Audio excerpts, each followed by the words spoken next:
আমার দেখো chilli sausages ready. তোমরা এভাবে সসেস বাড়িতে বানিয়ে রেখে সসেস বানানোর পদ্ধতিটা আমার চ্যানেলে দেওয়া আছে। তোমরা 2-4-5 দিন পরে নিজেরাও রান্না করে খেতে পারো, বাচ্চাদেরও দিতে পারো। হ্যালো বন্ধুরা, এই যে আমি আজকে একটু চিলি সসেস বানিয়ে তোমাদের দেখাচ্ছি। এই যেখানে আমি 5-6টা সসেসকে এইভাবে টুকরো করে নিয়েছি দেখো। আর এখানে আমি নিয়েছি একটু ক্যাপসিকাম কেটে নিয়েছি, একটু পেঁয়াজ এরকম করে পাতা পাতা করে কেটে নিয়েছি বড় বড় করে, আর এখানে 2টো টমেটো কেটে নিয়েছি। আমি এখানে এই সসেসটাকে মাখবো, তার জন্য যে অল্প একটু সামান্য একটু নুন নিয়েছি, কারণ সসেসটা সব কিছু দিয়ে বানানোই রয়েছে। এখানে একটা যে ডিম ভেঙে দিচ্ছি,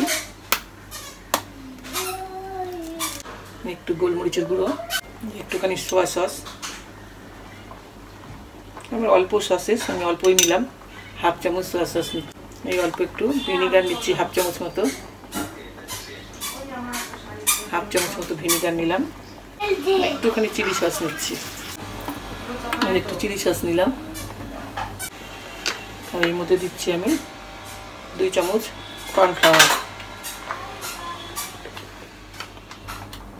কর্নফ্লাওয়ার দিলাম। এই সসেসের টুকরোগুলো এর মধ্যে দিয়ে আমি 30 মিনিট রেখে দেবো, মাখিয়ে রেখে দেবো। এগুলো 30 মিনিটের জন্য আমি রেখে দিলাম। এই যে আমি না এর মধ্যে এই যে আদা দিতে ভুলে গেছিলাম, এই যে এর মধ্যে একটু আদা দিলাম। এটাতে এগুলোকে আমি এখন ভেজে নেব, খুব হালকা আছে দিয়েছি।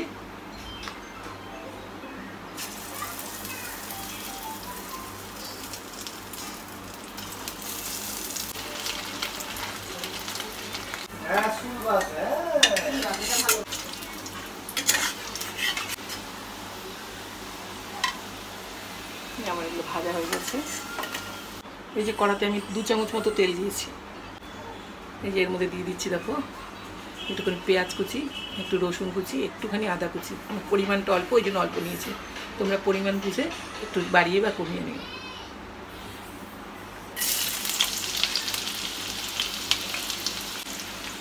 রসুনটা দিয়ে দিলাম, আদাটা দিয়ে দিলাম। এই দেখো হালকা হালকা ভাজা হয়ে গেছে। এবার এর মধ্যে আমি টমেটোটা যোগ করবো।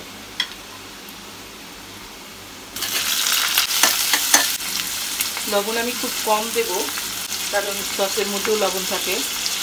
ওই জন্য 1/2 চামচেরও কম লবণ দিলাম, কারণ আমার পরিমাণটা খুব কম।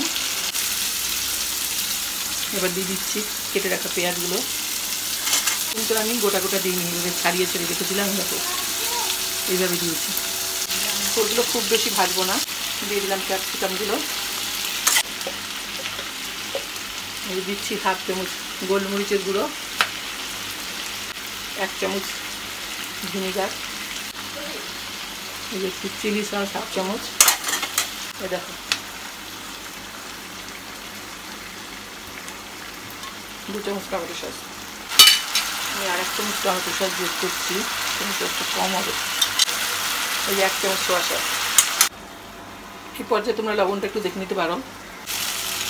এই যে 2 চামচ কর্নফ্লাওয়ার গুলে রেখেছি, যেটা দিয়ে দিলাম এর মধ্যে।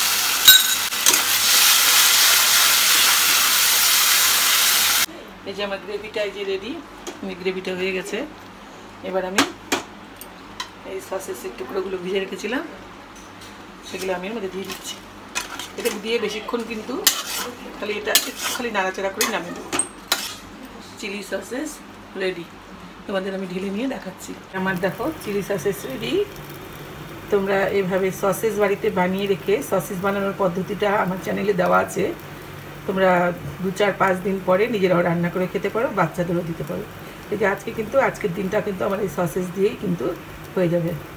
তোমাদের কেমন লাগলো জানিও, ভালো লাগলে পরে লাইক, শেয়ার ও সাবস্ক্রাইব করো। টাটা।